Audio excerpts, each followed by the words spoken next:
Bom dia a todos. Com a graça do nosso Senhor Jesus Cristo, eu quero convidar a amada igreja para a leitura do Salmo 70.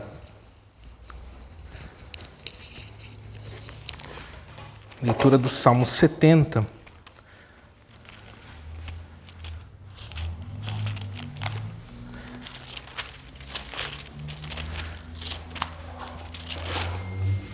Respondendo de forma positiva a convocação do Senhor para este culto. Salmo 70, Salmo de Davi.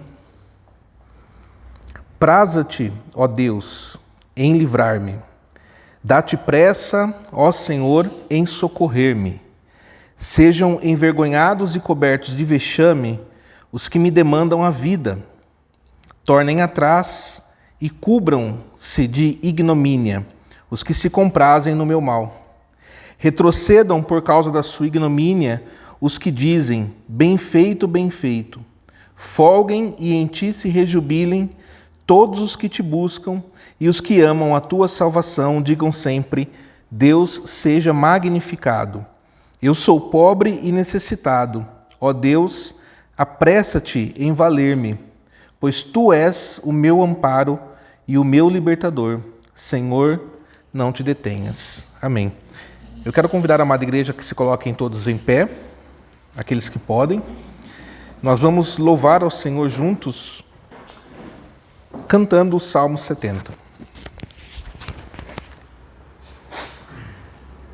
Praza-te, ó Deus, em me livrar, ser pressuroso em me acudir.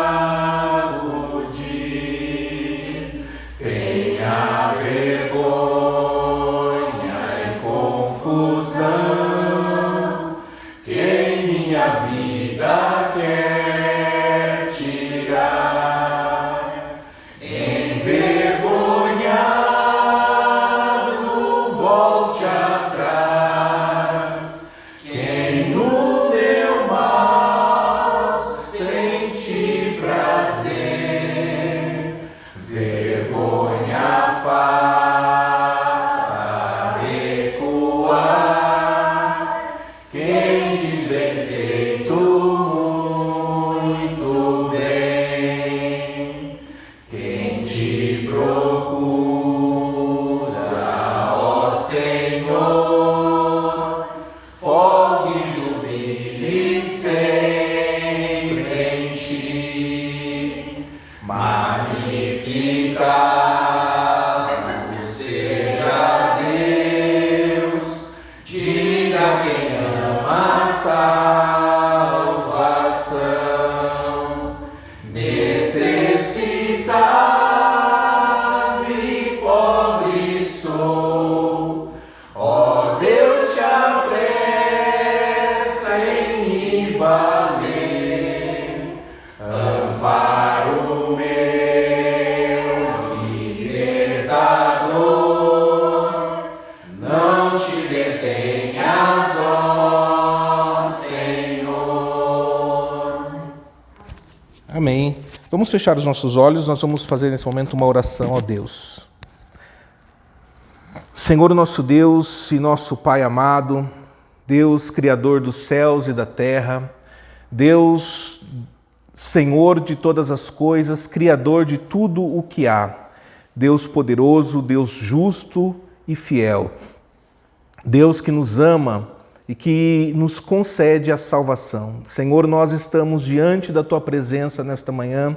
Deus, nos reunimos com a Tua igreja santa e fiel, espalhada pela face da terra, para responder, Senhor, de forma positiva à convocação do Senhor para este culto. Nós queremos Te prestar nesta manhã um culto agradável. Nós queremos, Senhor, Te prestar as nossas orações, os nossos louvores, render a nossa vida diante do Senhor, porque nós dependemos de Ti, Senhor, e somos gratos por tudo que o Senhor fez e tem feito por nós. Deus, nós somos gratos pela Tua criação, nós somos gratos, Deus, pela provisão com que o Senhor nos abençoa todos os dias, e nós somos gratos, Senhor, pela obra da redenção, que nos resgatou de uma vida de pecados, nos resgatou do reino das trevas e nos transportou para o reino do Filho do Teu amor, para o reino da luz. Deus, nós somos gratos porque mesmo sem merecer, o Senhor nos escolheu. Nós somos gratos porque o Senhor nos trouxe aqui hoje para podermos ser edificados pela Tua palavra santa, para podermos aprender, meu Deus, da Tua santa justiça, para podermos ser edificados pelo Teu Espírito Santo e alcançar, meu Deus, a estatura de varão perfeito. Senhor, nós Te louvamos de todo o nosso coração. Nós queremos consagrar ao Senhor todos os atos deste culto, as orações, os louvores. Deus, nós rogamos ao Senhor que perdoe os nossos pecados, que perdoe as nossas falhas, que perdoe os nossos pensamentos errados, que perdoe, Senhor, tudo aquilo que falamos e não deveríamos falar. Pedimos que o Senhor perdoe, Deus, aquilo que nós não deveríamos fazer e acabamos fazendo.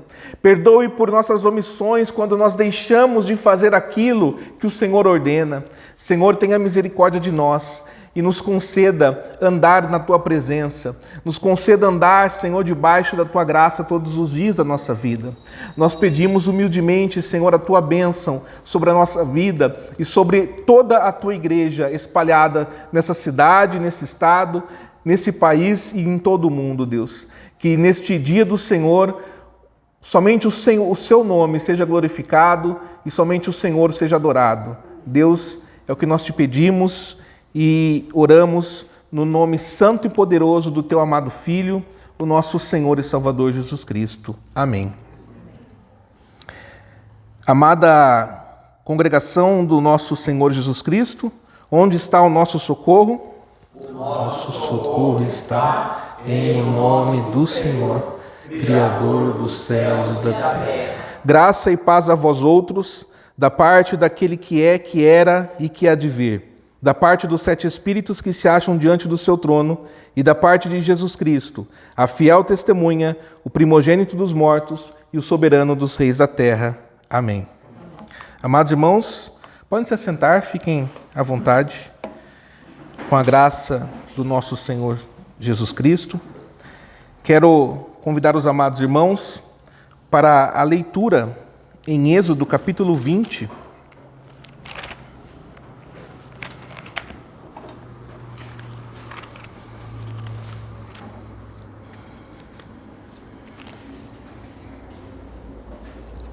Êxodo capítulo 20.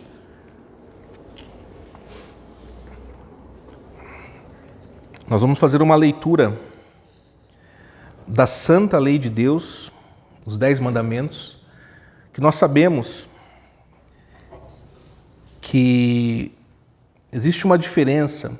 Inclusive essa semana eu estive participando de algumas conversas e algumas pessoas me procuraram pela nossa página no Instagram, questionando exatamente a diferença entre a lei de Deus, a lei santa dos 10 mandamentos e a lei mosaica. Nós vamos até, durante o sermão hoje, explorar um pouco essa diferença.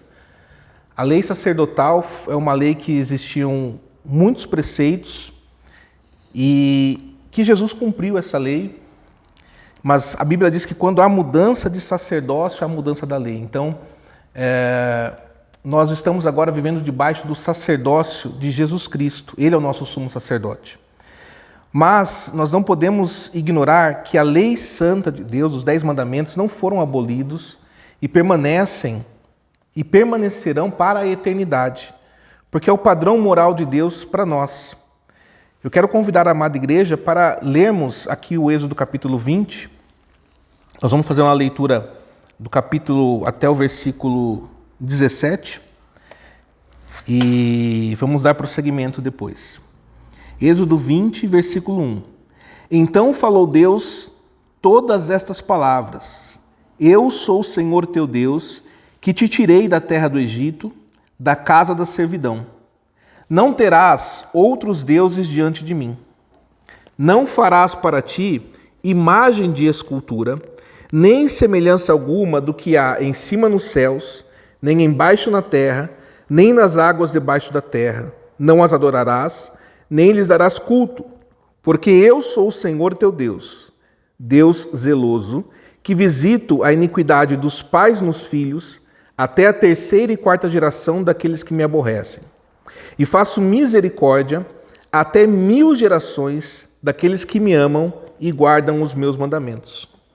Não tomarás o nome do Senhor teu Deus em vão, porque o Senhor não terá por inocente o que tomar o seu nome em vão. Lembra-te do dia de sábado para o santificar. 6 dias trabalharás e farás toda a tua obra. Mas o 7º dia é o sábado do Senhor teu Deus. Não farás nenhum trabalho, nem tu, nem o teu filho, nem a tua filha, nem o teu servo, nem a tua serva, nem o teu animal, nem o forasteiro das tuas portas para dentro. Porque em 6 dias fez o Senhor os céus e a terra, o mar e tudo o que neles há. E ao 7º dia descansou. Por isso o Senhor abençoou o dia de sábado e o santificou. Honra teu pai e tua mãe, para que se prolonguem os teus dias na terra que o Senhor teu Deus te dá. O 6º mandamento agora, não matarás. O 7º mandamento, não adulterarás. O 8º mandamento, não furtarás. 9º mandamento, não dirás falso testemunho contra o teu próximo. E o 10º mandamento, não cobiçarás a casa do teu próximo, não cobiçarás a mulher do teu próximo, nem o seu servo, nem a sua serva, nem o seu boi, nem o seu jumento, nem coisa alguma que pertença ao teu próximo. Amém. E agora eu quero ler com os irmãos o Catecismo de Heidelberg, o Dia do Senhor 41. Nós estamos aqui numa série de estudos sobre os 10 mandamentos.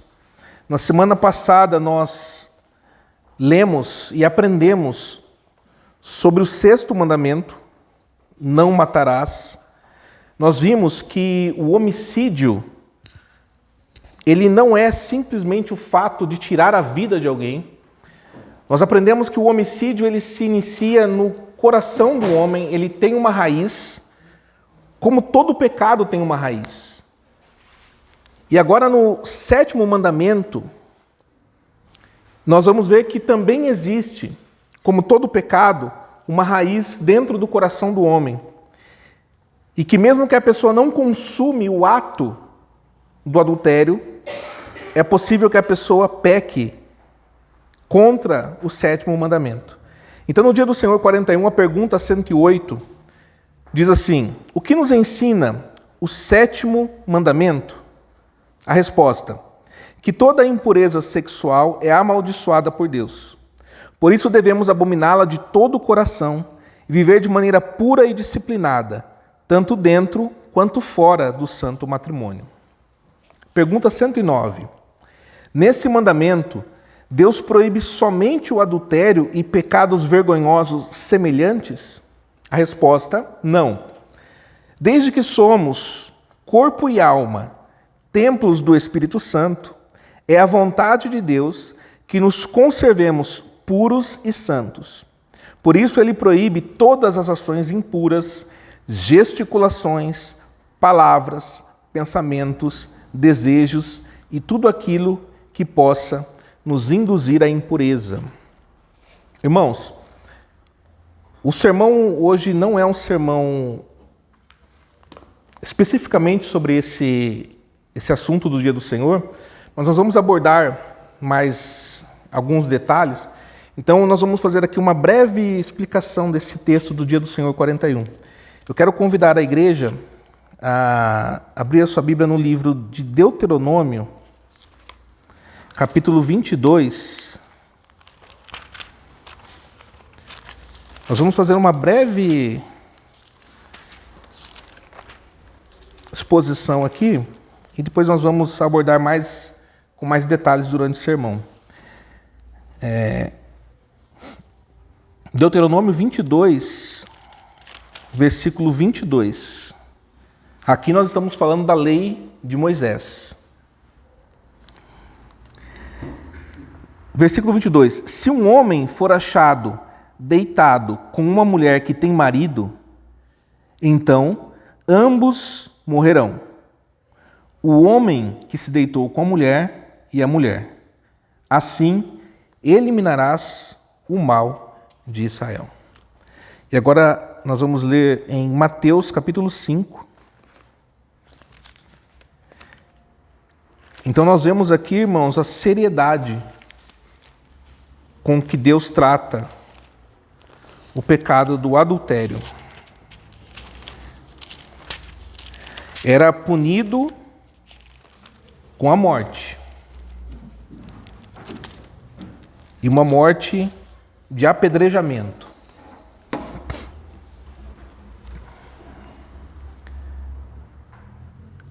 A extrema seriedade nesse assunto. Mateus capítulo 5, no versículo 27.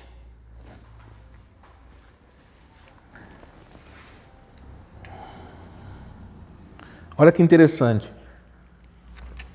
Como eu disse essa semana, muitas pessoas disseram, acabou viralizando um assunto nas redes sociais, e muitas pessoas diziam que os 10 mandamentos haviam sido abolidos por Jesus Cristo. Não há engano maior do que esse na igreja hoje. Jesus não só confirma os 10 mandamentos, como amplia de uma forma grandiosa o seu entendimento. Olha só, versículo 27, Jesus está dizendo assim: ouvistes o que foi dito, não adulterarás. Eu, porém, vos digo, qualquer que olhar para uma mulher com intenção impura, no coração já adulterou com ela. Se o teu olho direito te faz tropeçar, arranca-o e lança-o de ti, pois te convém que se perca um dos teus membros e não seja todo o teu corpo lançado no inferno. E se a tua mão direita te faz tropeçar, corta e lança-a de ti, pois te convém que te perca um dos teus membros e não vá todo o teu corpo para o inferno. Jesus aqui nesse texto, ele está explicando os mandamentos e ele está aqui nos textos que fazem referência, em Marcos, em Lucas, nós vamos ver que Jesus está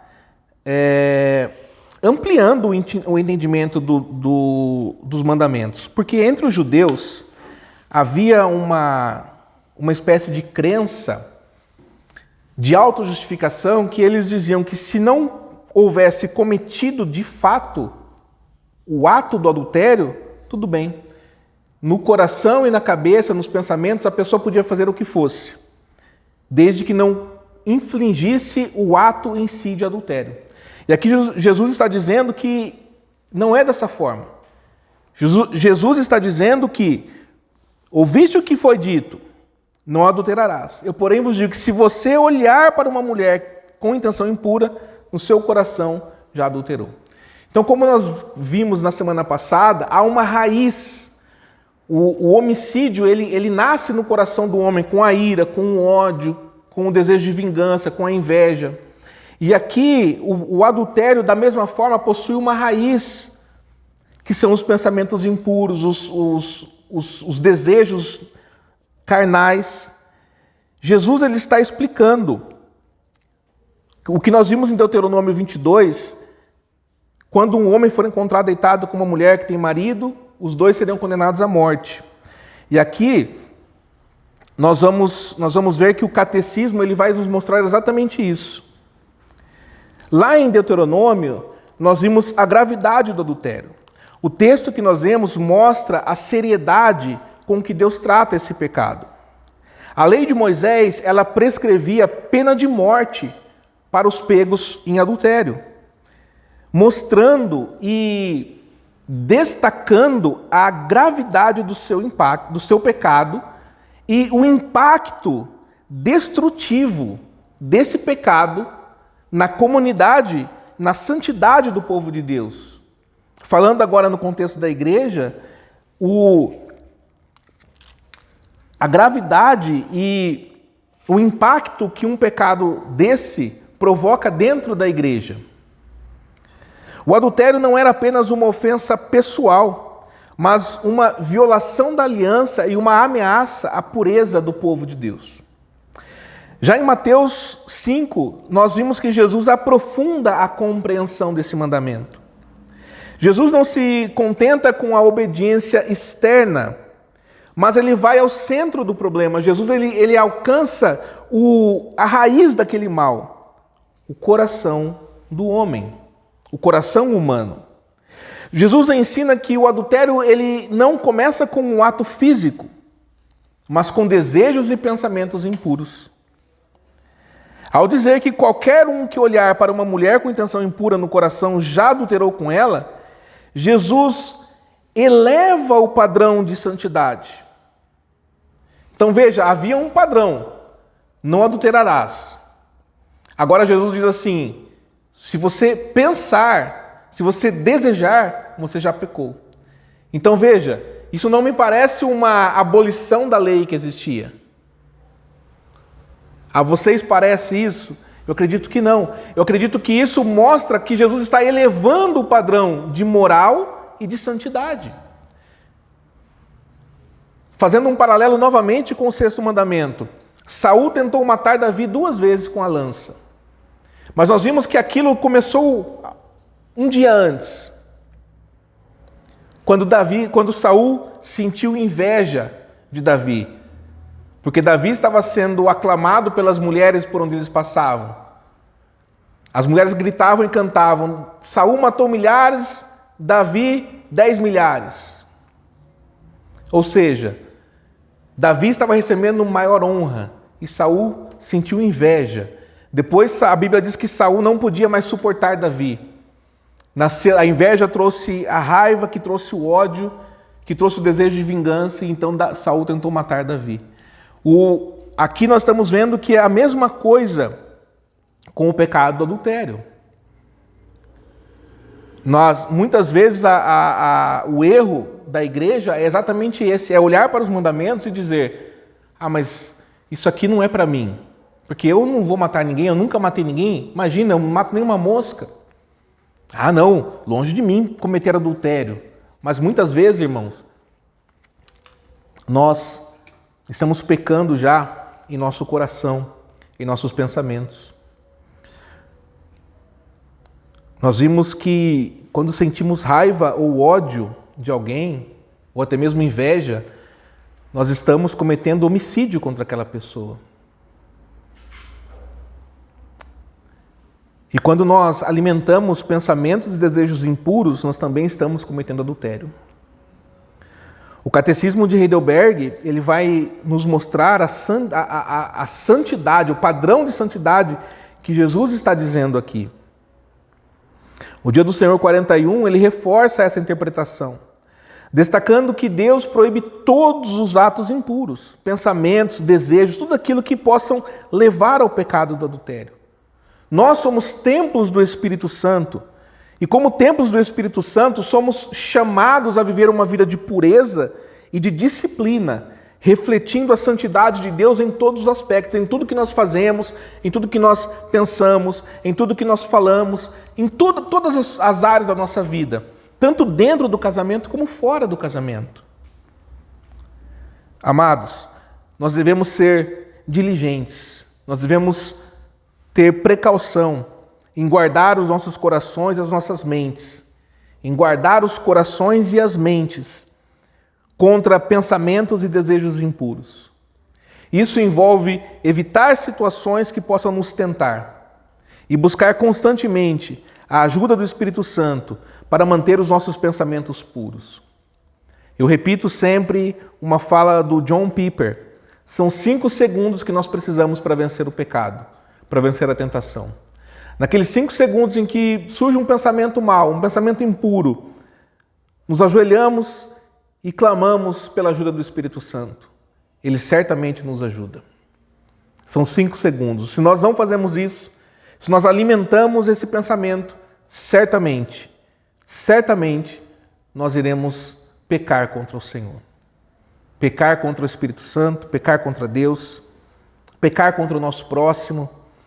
E nós sabemos que o salário do pecado é a morte. Irmãos, nós precisamos valorizar e proteger o casamento.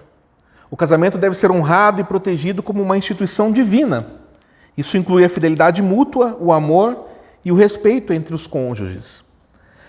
A santidade não é apenas uma questão de evitar o pecado. A santidade não é apenas aquela ação de você viver evitando o erro.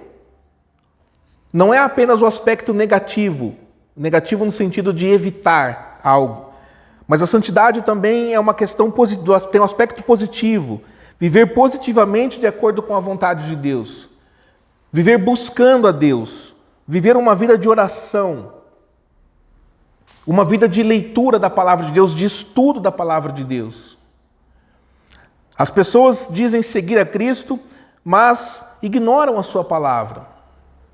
Não tiram um momento do seu dia para se debruçar sobre as Escrituras e estudá-las. Não apenas pegando versículos isolados aqui e ali. Mas, de fato, hoje, fazendo um estudo bíblico, eu vou estudar o texto de Mateus 5, então eu vou me debruçar sobre isso, eu vou estudar esse texto. Eu vou entender o que Deus está falando aqui. Isso se aplica, amados irmãos, à nossa conduta, ao que nós fazemos, ao nosso modo de agir. Isso se aplica às nossas palavras e até mesmo à nossa forma de pensar e de desejar. Então, o sétimo mandamento, nós vamos olhar aqui que ele nos chama para uma vida de pureza e fidelidade, que vai muito além do simples ato de se abster do adultério. Jesus nos ensina a importância de uma santidade que começa no coração.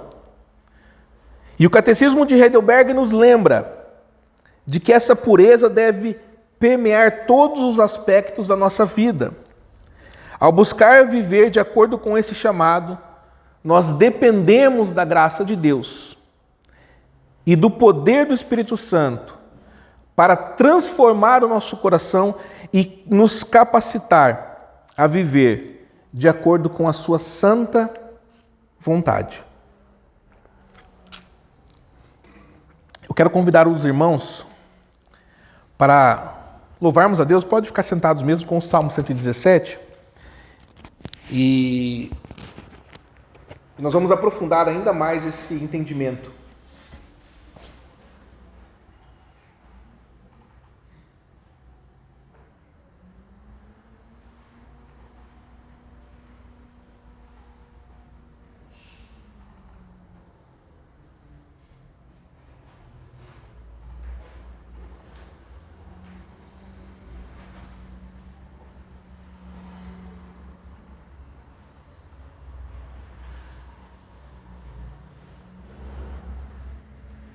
Ao Senhor Deus rendei louvor, todos os povos adorai, dai louvores, ó gentios, porque muito grande é o seu favor, sua misericórdia em nós, do Senhor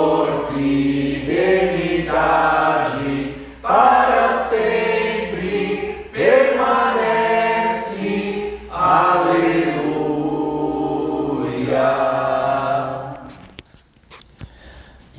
Eu quero convidar a amada igreja para a leitura no Evangelho de João, capítulo 8.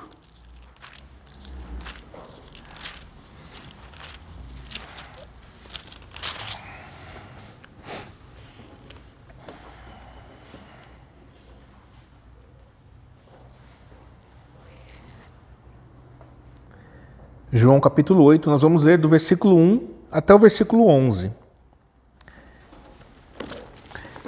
Jesus, entretanto, foi para o Monte das Oliveiras de madrugada.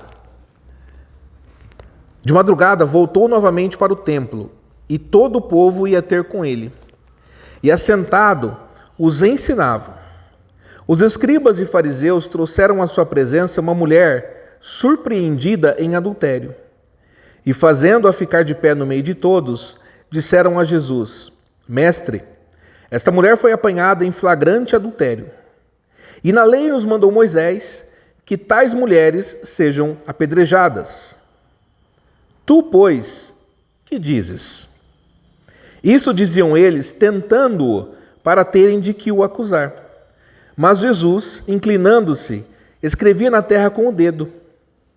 Como insistissem na pergunta, Jesus se levantou e lhes disse: Aquele que dentre vós estiver sem pecado, seja o primeiro que lhe atire a pedra. E tornando a inclinar-se, continuou a escrever no chão. Mas ouvindo eles esta resposta, e acusados pela própria consciência, foram se retirando um por um, a começar pelos mais velhos, até aos últimos, ficando só Jesus e a mulher no meio onde estava. Erguendo-se Jesus e não vendo a ninguém mais, além da mulher, perguntou-lhe: Mulher, onde estão aqueles teus acusadores? Ninguém te condenou? Respondeu ela: Senhor, ninguém, Senhor. Então lhe disse Jesus: Nem eu tampouco te condeno. Vai e não peques mais. Vamos fazer uma breve oração. Senhor Deus poderoso, Deus amado, nós estamos diante da Tua santa palavra, Senhor. E nós rogamos ao Teu Espírito Santo que não permita que as aves do céu roubem a semente que aqui está sendo lançada, Deus. Nós rogamos ao Teu Espírito Santo que essa palavra, ela seja como aquela semente que caiu na terra, no solo fértil. Que o nosso coração seja esse solo e que esta palavra, ela crie raízes dentro de nós e que ela produza frutos piedosos em nossas vidas.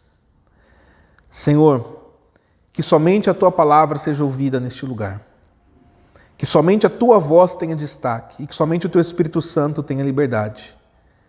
Que o Senhor cresça e nós diminuamos sempre. É o que nós te pedimos, no nome santo e poderoso do Teu amado Filho, o nosso Senhor e Salvador Jesus Cristo. Amém. Amada Igreja do nosso Senhor Jesus Cristo, hoje nós vamos meditar sobre uma das passagens mais impactantes aqui do Evangelho de João. O encontro de Jesus com uma mulher apanhada em adultério.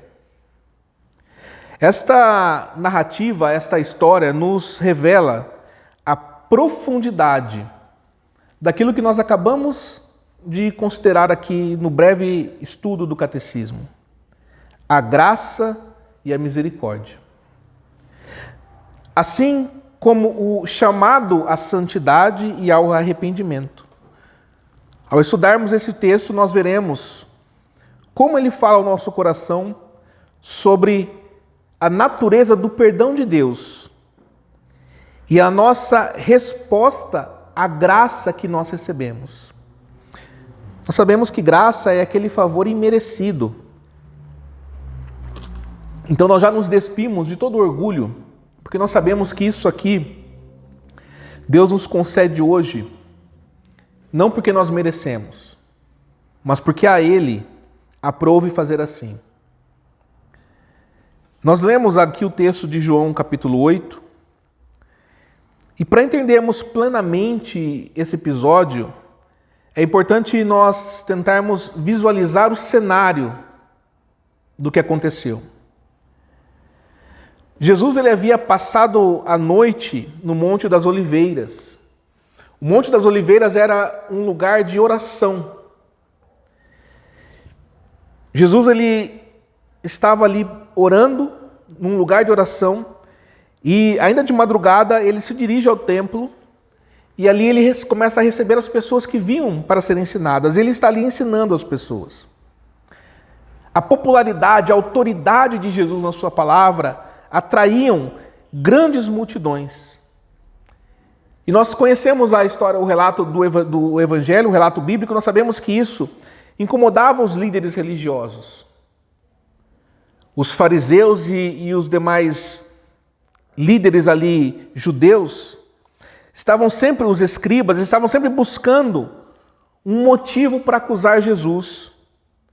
Então trazem essa mulher que havia sido surpreendida em adultério.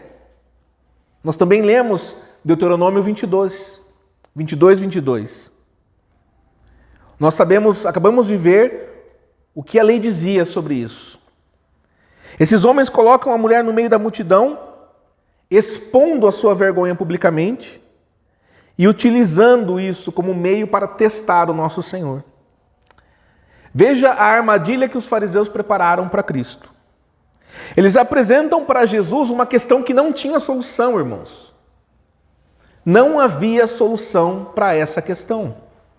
Vejam, a lei de Moisés ordenava que aquela mulher fosse apedrejada, que ela fosse morta. A lei era clara, absoluta.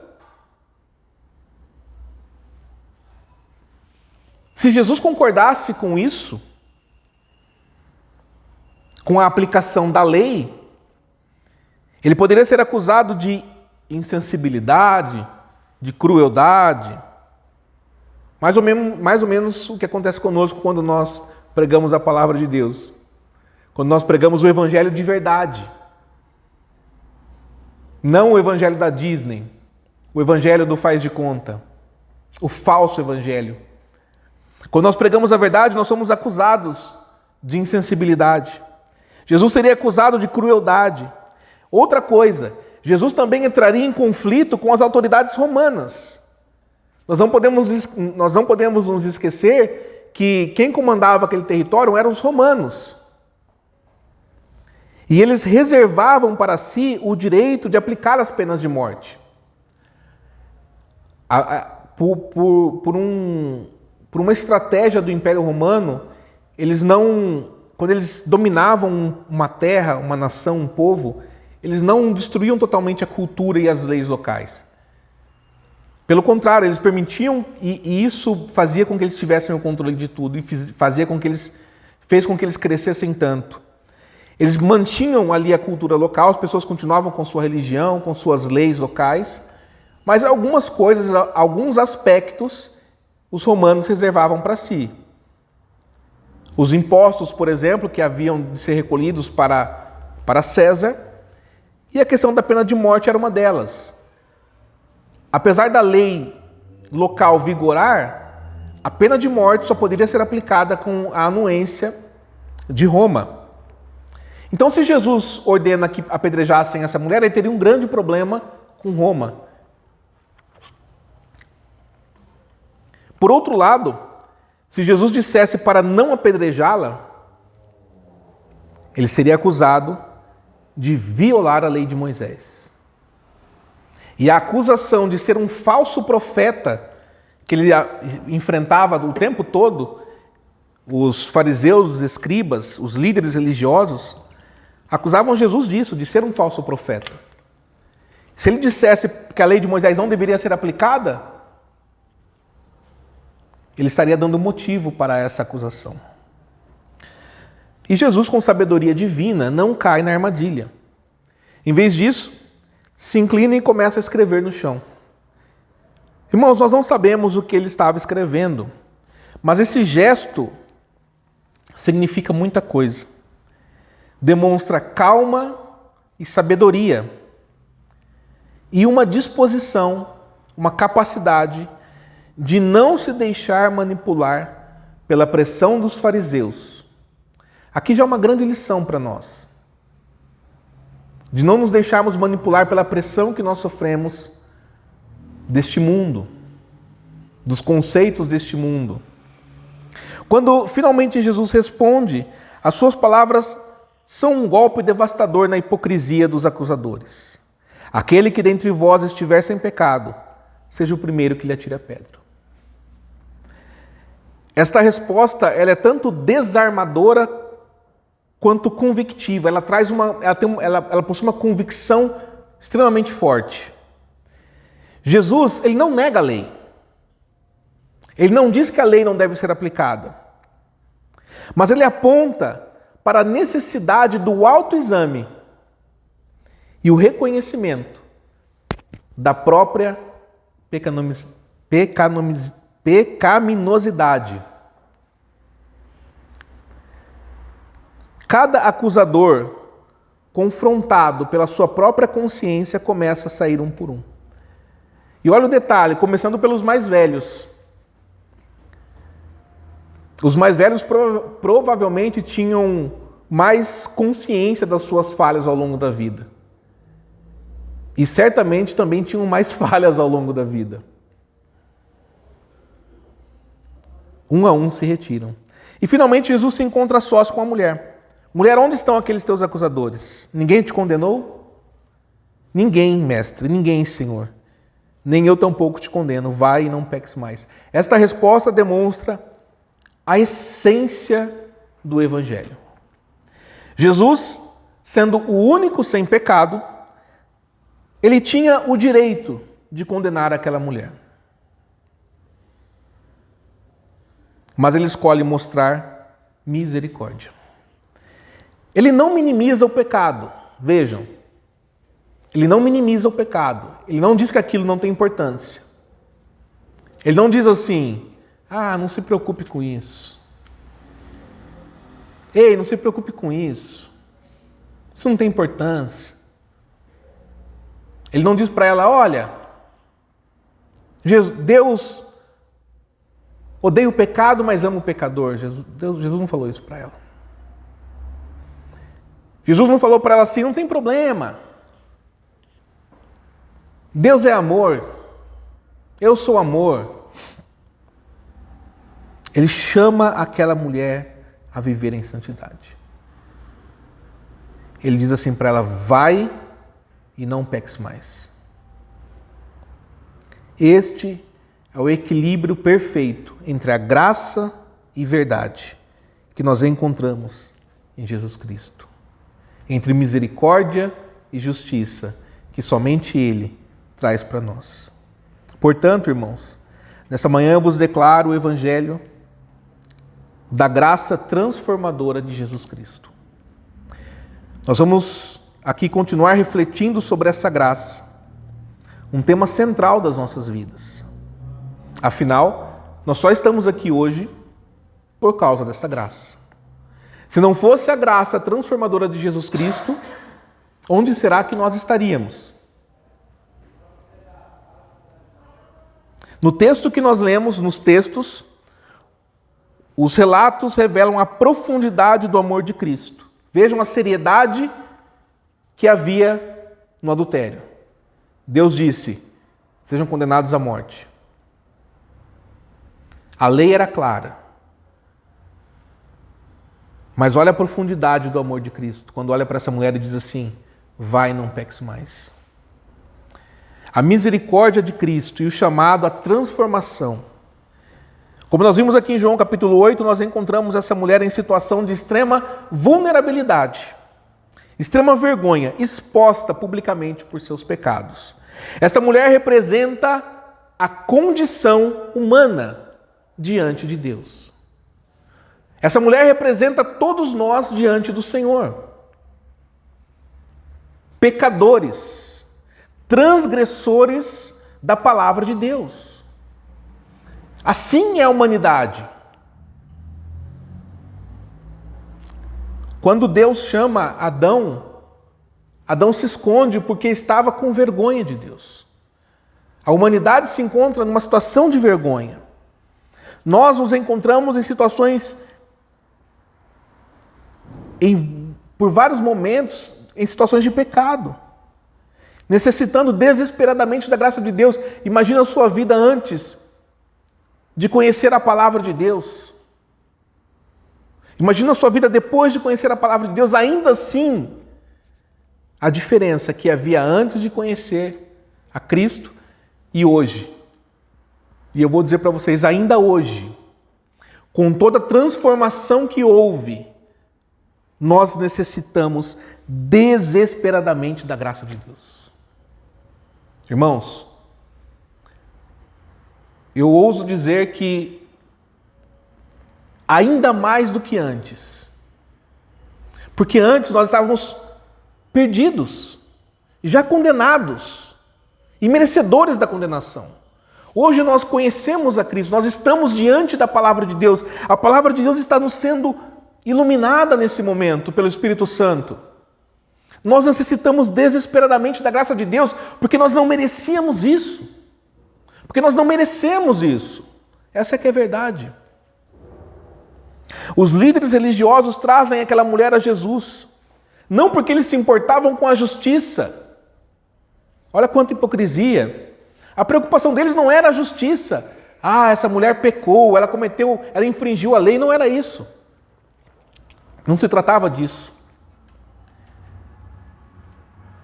Nós percebemos aqui, eles queriam testar Jesus. Eles prepararam uma armadilha impossível para que Jesus fosse ou condenado por Roma ou declarado um falso profeta. Eles citam a lei de Moisés, que prescrevia a pena de morte para o adultério. Mas Jesus responde de maneira surpreendente. Se inclina e começa a escrever no chão. E depois ainda desafia os acusadores. Um desafio. Aquele que dentre vós não tiver pecados, seja o primeiro a lhe atirar a pedra. Jesus aqui revela e demonstra toda a hipocrisia daqueles homens. E aponta uma verdade profunda. E que nós, irmãos, nós não podemos cair no engano, no erro de ignorar essa verdade. Em Romanos 3:23 nós lemos que todos pecaram e carecem da glória de Deus. Todos nós. A justiça de Deus não ignora o pecado, mas a resposta de Jesus nos mostra que a misericórdia triunfa sobre o julgamento, como diz Tiago 2,13. Após os acusadores se retirarem, Jesus se dirige à mulher com uma declaração de graça. Nem eu tampouco te condeno. Vai e não peques mais. Amados irmãos, Jesus não apenas perdoa aquela mulher, mas também chama ela para uma nova vida. Jesus diz para ela, vai e não peques mais. Está direcionando ela para uma vida de santidade. Essa é a essência da graça transformadora de Jesus. A graça de Deus em nós, ela deve ter esse efeito, o efeito transformador. É impossível, irmãos, que uma pessoa que foi alcançada pela graça de Deus viva uma vida onde ela não está nem aí para o pecado. Quando nós dissemos que a Bíblia ensina que aquele que foi salvo por Deus jamais vai perder essa salvação de Cristo, nós somos acusados de pregar a favor do pecado. Mas o que essas pessoas não entendem é que a graça de Deus transforma. E transforma a tal ponto que a pessoa alcançada por essa graça, ela não pode mais viver uma vida onde ela não se importa com o pecado. A nossa vida é uma vida de guerra, uma vida constante, onde nós lutamos contra o pecado, contra a miséria humana, contra as nossas fraquezas, buscando desesperadamente por Deus, nos apegando à sua palavra, nos apegando à oração. Essa é a vida piedosa do cristão, irmãos. Ele nos encontra em nosso pecado, nos perdoa e nos chama a viver uma vida transformada. A confissão de fé, no artigo 24, ela afirma que nós cremos com esta verdadeira fé. Cremos que esta verdadeira fé, sendo produzida no homem, pela pregação da santa palavra de Deus e pelo Espírito Santo, o regenera e o faz um novo homem, fazendo viver uma vida nova e libertando da escravidão do pecado. A graça de Jesus não é apenas um perdão passivo, mas um poder ativo que nos transforma e nos liberta. É essa transformação que nós estamos aqui buscando aprofundar hoje. Queridos irmãos, a graça de Jesus nos chama para viver uma vida de santidade. E a santidade é uma marca distintiva da vida cristã. Em 1 Pedro capítulo 1, versículo 15 e 16, nós somos exortados: pelo contrário, assim como é santo aquele que vos chamou, sede vós também santos em todo o vosso procedimento. Porque escrito está: sede santos, porque eu sou santo. Ser santo significa ser separado para Deus. Viver de acordo com a vontade de Deus. Refletir o caráter de Deus em nossas ações. Isso não é algo que nós conseguimos fazer por nós mesmos. E aqui mora outro erro, onde as pessoas acham que por si só elas vão ser capazes de viver uma vida de santidade. Certa vez alguém me disse: irmão, eu não consigo vencer o pecado. Nós não temos forças, irmãos. Por nós mesmos, nós não temos condições. É uma luta nossa. Mas nós precisamos do poder transformador da graça de Deus. Aquele que não entende isso, aquele que não foi alcançado pela graça de Deus, não entendeu que é através da graça de Deus que nós vencemos o pecado,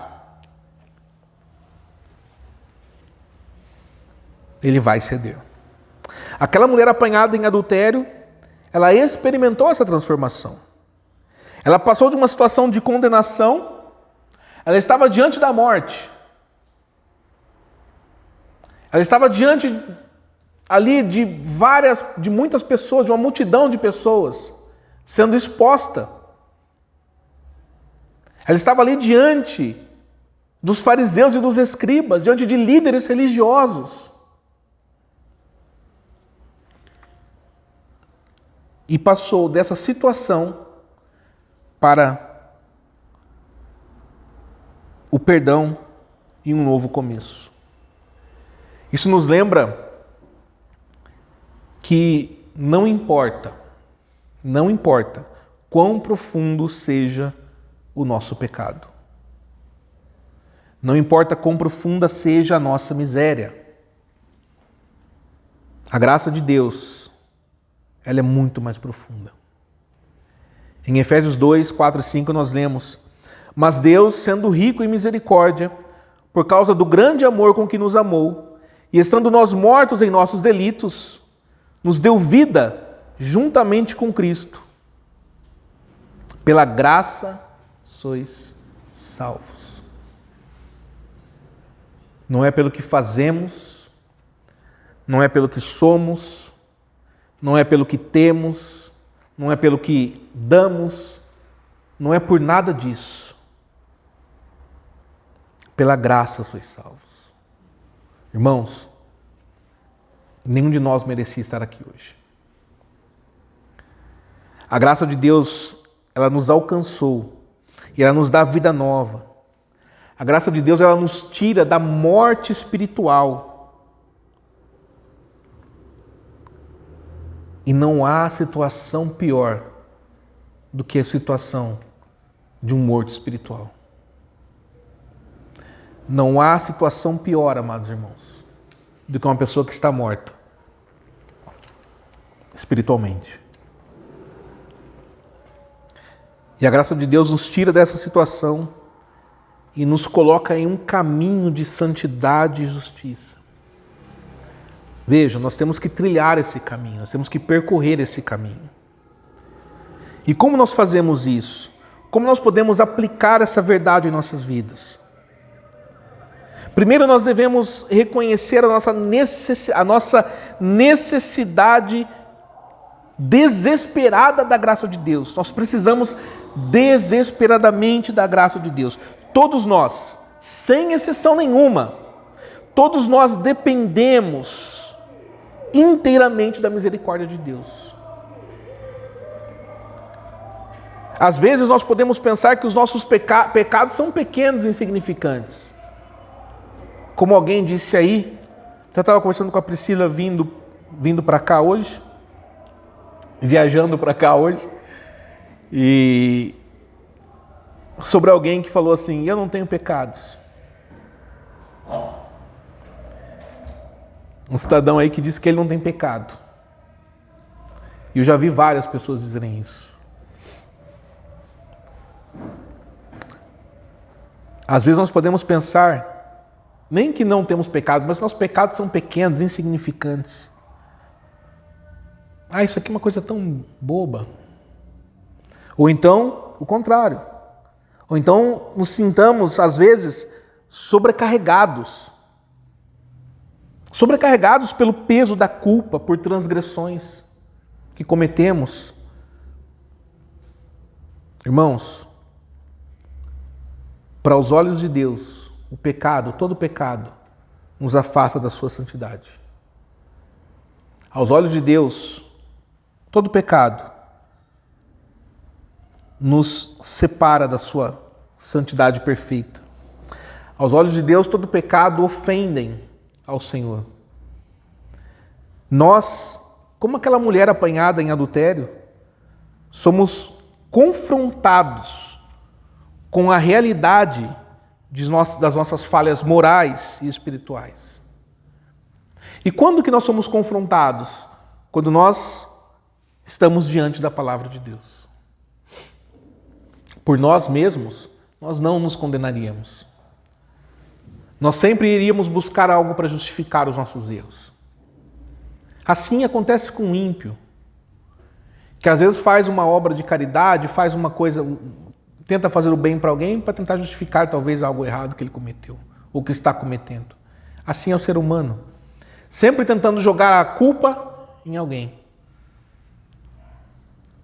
Não foi Adão não fez isso, Adão não fosse não, mas foi essa mulher aí que o Senhor me deu, que me fez pecar. E a mulher falou assim: não, mas foi a serpente que falou. E nós sempre estamos assim, tentando justificar. Não faça isso, irmãos.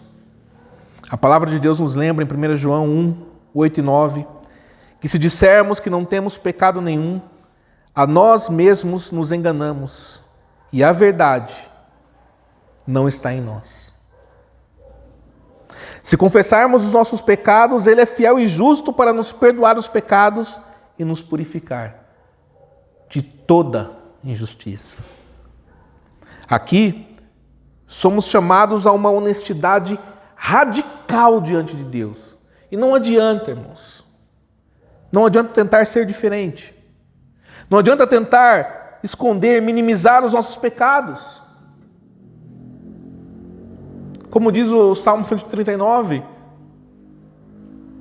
se nós estamos no abismo, lá Deus também está. Se nós subimos, não é isso que diz? Que o Senhor nos sonda no mais íntimo do nosso ser. Nós não podemos esconder, minimizar os nossos pecados, os nossos erros, as nossas falhas. Ao invés disso, nós devemos trazê-los diante de Deus, com um arrependimento sincero, com sinceridade. Senhor, eu errei, eu pequei. Eu pensei dessa forma mal do meu irmão. Eu alimentei um desejo impuro.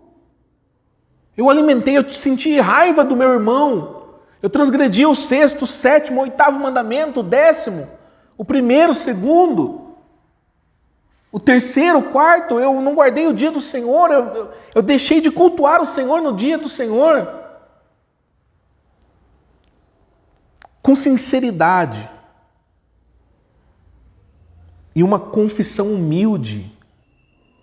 Porque, irmãos, diferente daquele fariseu que dizia: eu não quero ser como o publicano. Esse publicano que aqui está, que nem consegue ficar de pé. E o publicano ali: Senhor, preciso da sua graça. A confissão não é apenas um ritual vazio. Nós temos o costume de todos os domingos fazer uma oração de confissão. Normalmente nós fazemos antes do sermão. Mas hoje, por conta desse sermão, não sei se os irmãos separaram que nós não fizemos essa oração ainda, mas nós vamos fazê-la logo mais. A confissão, ela não é um ritual vazio. E muitas vezes por nós estamos condicionados, quando falamos assim, vamos fazer uma oração de confissão. Muitas vezes nós oramos já condicionados, Senhor, perdoa os meus pecados, perdoa os meus erros, perdoa. Não é um ritual vazio, mas é um ato de humildade. E também um ato de confiança na fidelidade de Deus para cumprir a sua palavra, a sua promessa de perdão e purificação. Porque quando nós nos humilhamos diante de Deus, reconhecendo a nossa indignidade e a nossa total dependência da graça de Deus, aí nós experimentamos a profundidade do seu amor restaurador. É através desse processo de confissão e arrependimento que nós recebemos a graça transformadora que somente Jesus pode oferecer. A nossa jornada de fé, a nossa caminhada não é sobre alcançar perfeição pelos nossos esforços. Como um atleta, que na sua caminhada, ele se esforça cada vez mais para alcançar a perfeição. Um jogador de futebol, se ele for um jogador sério, ele treina. Ele é o primeiro a chegar e o último a sair. O Rogério Ceni, exímio batedor de falta, sempre chegava antes e ficava até mais tarde batendo falta. Um dos melhores. Um fisiculturista que está ali praticando o esporte, ele leva o seu corpo ao limite, o seu próprio esforço. Quando se trata de fé, o nosso próprio esforço não vale de nada, irmãos. O meu conhecimento, a minha sabedoria, minha disposição física, isso não vale de nada. A minha beleza, isso não vale de nada. A nossa jornada de fé é sobre reconhecer a nossa imperfeição e permitir que a graça de Deus nos transforme dia após dia. Assim como aquela mulher, nós somos chamados a deixar de lado nossas defesas e justificações. Mas eu errei porque não tem justificação, irmãos. Nós precisamos receber livremente o perdão que Jesus nos oferece hoje. Ele nos convida a um relacionamento íntimo e restaurador, onde a sua graça superabundante cobre os nossos pecados e nos capacita a viver em santidade diante dele. Segundo, também é crucial que nós entendamos que a mesma graça que recebemos, estendamos a mesma graça que nós recebemos aos outros. Assim como Jesus demonstrou misericórdia à mulher pega em adultério, nós somos chamados também a ser instrumentos de graça na vida daqueles que nos cercam. Em Efésios 4:32, nós somos exortados: antes, sede uns para com os outros benignos, misericordiosos, perdoando-vos uns aos outros, como também Deus vos perdoou em Cristo. Esse versículo nos lembra da natureza transformadora do perdão e do amor que devemos demonstrar em nossas relações cotidianas. Nós já vimos várias vezes aqui sobre o tema do perdão. Sobre como Deus exige que nós estendamos o mesmo perdão que nós recebemos para o nosso próximo. Na parábola do credor incompassivo, vocês lembram do que aconteceu? O homem teve a sua dívida perdoada pelo seu senhor. Mas quando ele encontrou aquele a quem devia ele não teve a mesma compaixão. Mandou que pegassem ele e encerrassem na prisão. O que aconteceu com a dívida dele que havia sido perdoada? Foi cobrada novamente.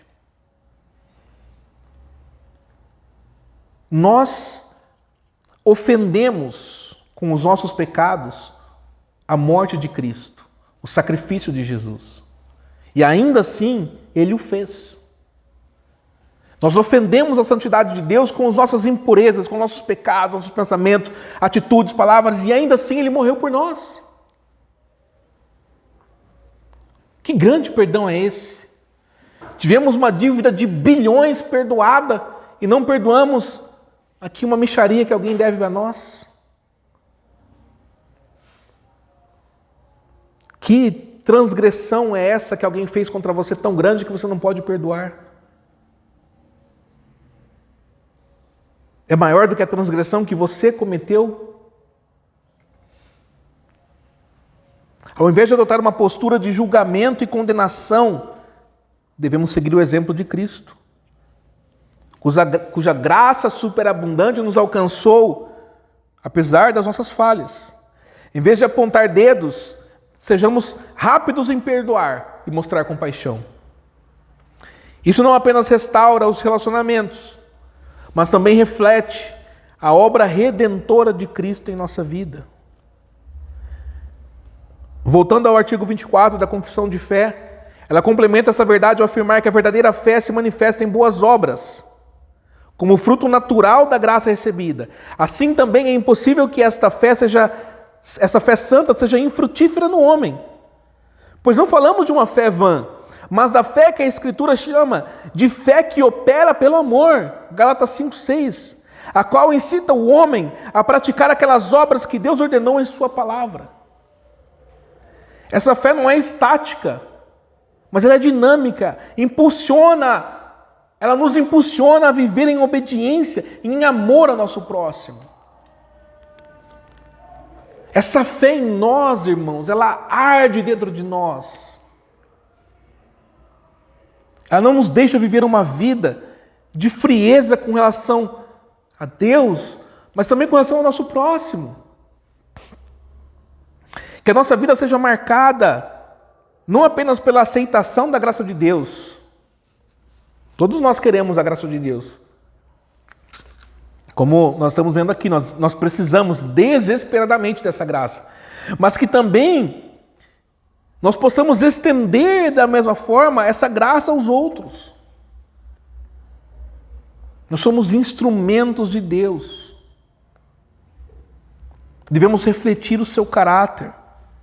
Que nós sejamos agentes de reconciliação e perdão num mundo que precisa experimentar o amor de Cristo.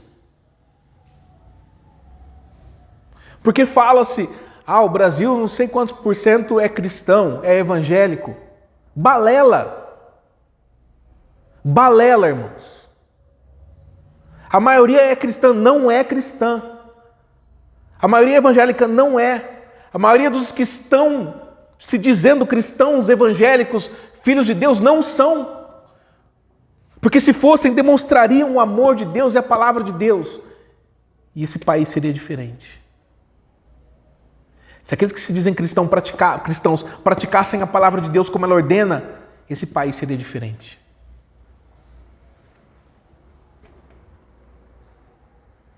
Esses dias eu, acompanhando alguns acontecimentos políticos, aí eu vi um certo deputado que está sendo acusado por alguns crimes que ele cometeu, e ele lá com a cara lavada lá diante da Comissão de Ética da Câmara, assumiu que cometeu crimes, e com a cara lavada lá defendendo o seu mandato. Aí você entra no perfil do camarada e está lá assim, cristão. Mentira!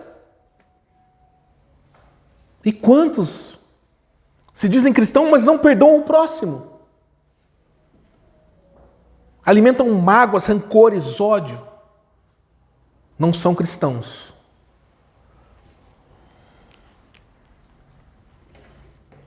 E eu vou dizer mais, nem tentam ser.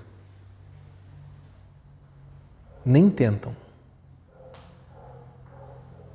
Irmãos, que a nossa vida seja uma vida onde nós não só recebemos essa graça, mas onde nós somos agentes dessa graça.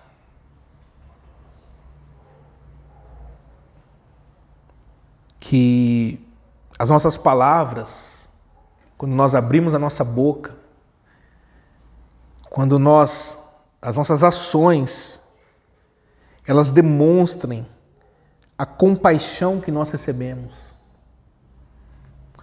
convidando todos aqueles que estão ao nosso redor a conhecerem a liberdade e a esperança que nós encontramos em Jesus Cristo, nosso Salvador.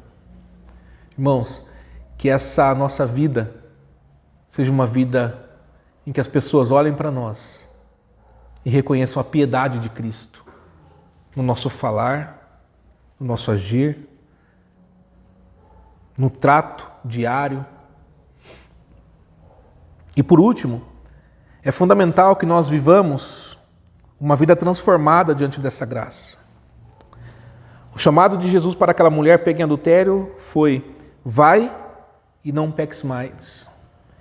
Esse chamado ecoa até os dias de hoje. É um imperativo para todos nós.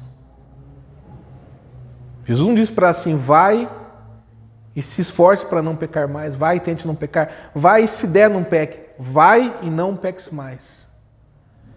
Irmãos, faça um voto com Deus. Eu não vou cometer os mesmos pecados novamente, Senhor. Posso até errar, obviamente que todos nós erramos, mas chega de viver repetindo os mesmos erros. É um imperativo, vai e não peques mais. Não é um pedido, não é uma sugestão. A graça que nós recebemos, ela não deve ser vista como uma licença para continuar com o pecado. Deus é tão amoroso. E mais uma vez, né, a gente fica olhando para as pessoas, aí as pessoas falam assim: porque no céu, ou quando eu for para o céu, eu vejo e falo assim: Senhor, as pessoas têm uma crença de que se elas tentarem serem boas, elas terão salvação. Mas, irmãos, é pela graça de Deus. É uma vida de santidade, uma vida de busca, é uma vida... Não é uma licença para continuar no pecado, mas é um incentivo para vivermos uma vida santa, uma vida comprometida com Cristo. Jesus, a palavra de Deus, ela compara a igreja como a noiva, comprometida com o noivo. Nós somos comprometidos de fato com Cristo? Estamos de fato nesse relacionamento sério, comprometido? A igreja deve estar.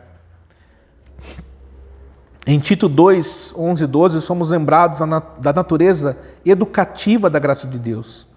Porquanto a graça de Deus se manifestou salvadora a todos os homens, educando-nos para que, renegadas a impiedade e as paixões mundanas, vivamos no presente século, sensata, justa e piedosamente. A graça não apenas nos salva,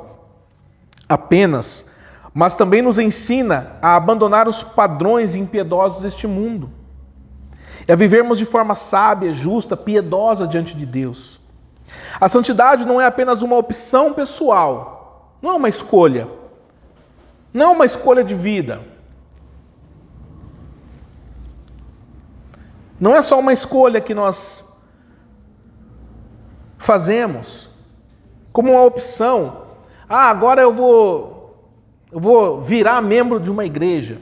Agora eu vou frequentar tal igreja. Não é uma opção.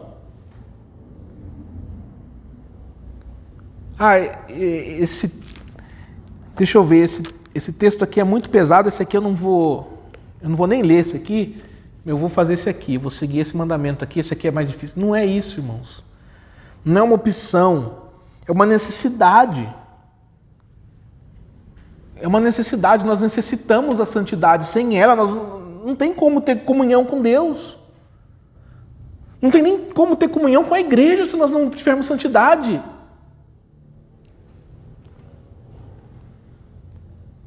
Hebreus 12:14, segui a paz com todos e a santificação, sem a qual ninguém verá o Senhor.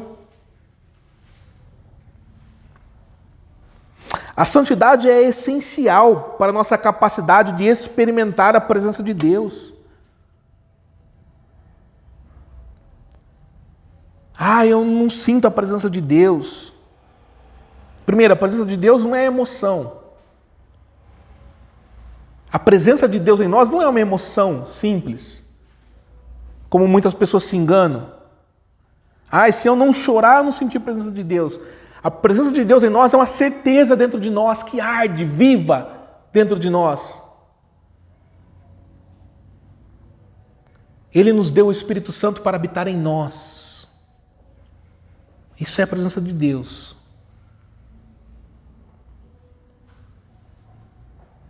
Quando nós vivemos vidas santas, nós refletimos o caráter de Deus.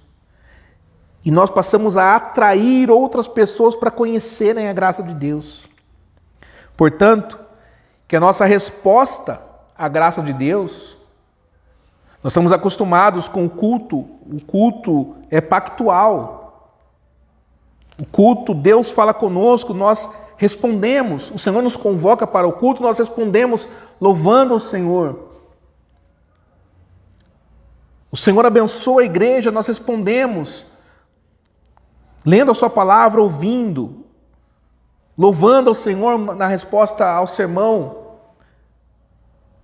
Então a nossa resposta à graça de Deus, que a nossa resposta a essa graça que Ele nos concedeu, que Ele imerecidamente, como nós estamos vendo aqui, nós éramos como aquela mulher, transgressores da lei. Como eu disse semana passada, quantos homicídios nós temos nas costas? O maníaco do parque, o serial killer lá dos Estados Unidos matou. E nós? Quantos homicídios nós temos? Porque, pela palavra de Deus, todas as vezes que nós nos iramos e sentimos ódio, rancor, nós estamos cometendo homicídio. Quantos adultérios nós temos nas costas? Quantas vezes cobiçamos? Pensamos mal? Irmãos, que a nossa vida seja uma vida de constante busca à santidade. Que cada decisão que nós tomamos, que cada ação que nós tomamos, que cada palavra que nós falamos, sejam moldadas por uma coisa: pelo desejo sincero de honrar a Deus e de refletir o seu amor e de refletir a santidade de Deus ao mundo ao nosso redor. Que a graça que nós recebemos não seja recebida em vão, mas que ela nos transforme profundamente, nos capacitando a uma vida que glorifica a Deus em tudo que nós fazemos. Esse é o nosso propósito aqui nessa terra, glorificar o Senhor. O propósito de vida do cristão é glorificar a Deus. E aí por isso eu ouso dizer que a maioria das pessoas que se dizem cristãos, que estão lotando igrejas, não são cristãos, porque não vivem uma vida para glorificar a Deus. Que nós possamos fazer isso, irmãos. Que nós não sejamos como tantas pessoas por aí que estão enganadas e enganando.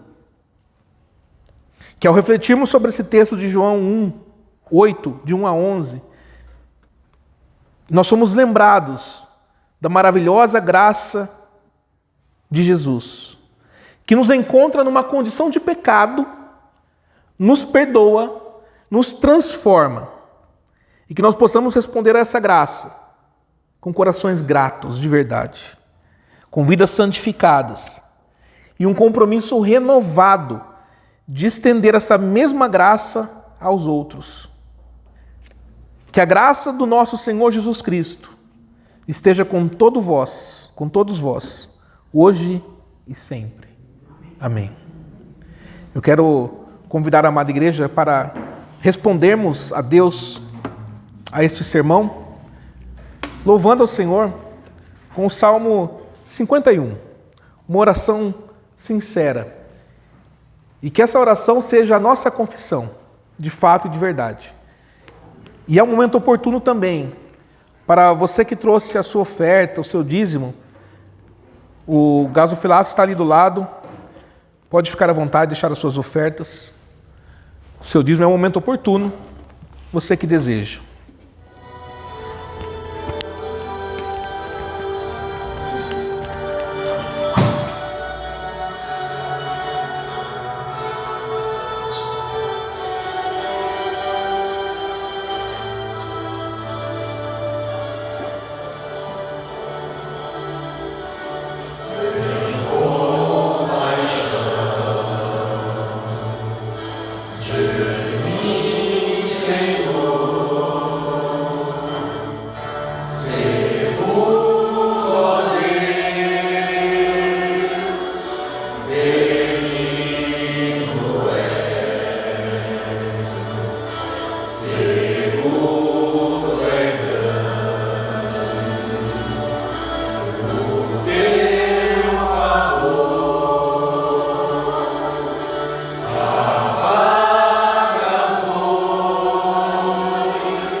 Amém.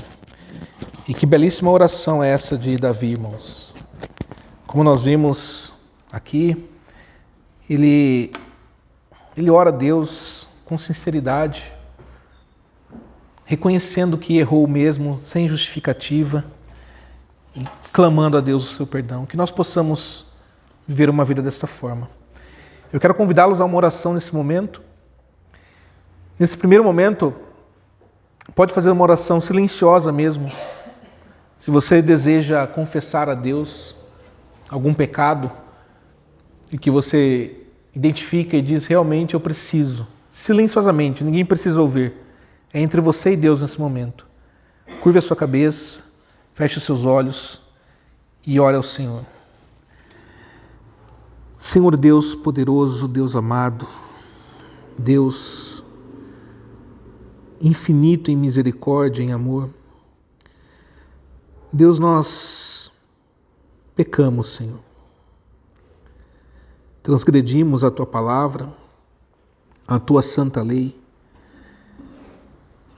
Reconhecemos o quão falhos e miseráveis nós somos.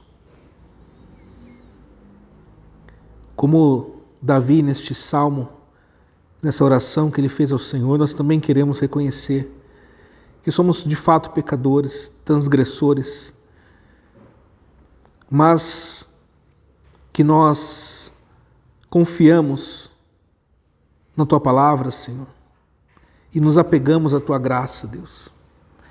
Graça essa que fez com que o Teu Filho amado viesse a esse mundo, se despisse da sua glória de ser Deus, assumisse um corpo humano, de carne, sofresse em nosso lugar, um homem de dores, como diz a Tua palavra, e que sofreu não só como se fosse pouca coisa, o sofrimento físico de uma terrível morte, o que já foi terrível, Senhor. Mas mais ainda do que isso, do que esse terrível sofrimento, sentir o peso e o castigo de Deus, toda a ira do Senhor contra o pecado, ira que era destinada a nós, mas que estava sobre Ele. Senhor, nós nos apegamos a essa graça maravilhosa, profunda, incompreensível, Senhor, incompreensível para o nosso entendimento humano, um amor tão grande assim. Nós nos apegamos a essa misericórdia para pedir ao Senhor perdão sinceramente, Deus. Perdão pelos nossos pecados, falhas, pelas fraquezas, pelas vezes em que nós deixamos de agir como cristãos, como seguidores de Cristo, em que nós não estendemos a graça que recebemos ao nosso próximo, Deus. Perdão, Senhor. E rogamos que o Senhor nos ajude, que o Teu Espírito Santo nos conduza, nos dando forças, nos dirigindo em nossas orações, porque de nós mesmos, nem orar nós conseguimos, Deus. De nós mesmos, nem orar ao Senhor nós podemos. É o Teu Espírito Santo que nos conduz. De nós mesmos, nós abrimos a Bíblia e nós não temos capacidade nenhuma de discernir, porque as coisas espirituais se discernem espiritualmente. É pelo Teu Espírito Santo que nós temos a palavra iluminada. É o Teu Espírito Santo que nos fortalece, que nos guia até aquele grande dia que há de vir, Senhor. Onde certamente nós seremos achados entre os santos eleitos do Senhor, ó Deus. Pai, nós somos gratos ao Senhor e vimos com corações gratos hoje por essa graça maravilhosa. Nos ajude a estendê-la aos nossos irmãos, aos nossos próximos, em nosso lar, no nosso trabalho, na escola, em tudo que fizermos, que tudo que falarmos seja para glorificar o Senhor, ó Deus. Deus poderoso, Deus amado, nós rogamos neste momento ao Senhor, pedindo a Tua bênção sobre a nossa vida. Rogamos ao Senhor pedindo, Deus, que se for da Tua vontade curar os enfermos que há em nosso meio, que se for da Tua vontade, Senhor, curar aqueles que estão doentes, que não puderam estar aqui hoje. Pedimos que o Senhor alcance a todos com Tua graça e misericórdia, com refrigério. Deus, rogamos ao Senhor pela vida dos nossos irmãos que têm sofrido perseguições por amor do Teu nome. Não só aqui na nossa cidade, no nosso país, onde ainda temos certa liberdade, Deus, mas aqueles que estão espalhados pelo mundo, no dia de hoje, no dia do Senhor, muitas vezes sem poder se reunir para cultuar o Senhor, ou se reunindo às escondidas. Alcance-os, Deus. Alcance os que estão sendo tentados, oprimidos, os que estão passando por momentos de dificuldade. Alcance os nossos irmãos que talvez nesse momento nem saibam o que fazer, Deus, por uma situação tão difícil que têm enfrentado. Oramos por eles. Oramos pelos nossos irmãos que ainda não foram alcançados pela Tua graça, os Teus santos eleitos que ainda não foram alcançados, Deus. Nós pedimos que o Senhor acrescente esses irmãos e irmãs à Igreja Santa.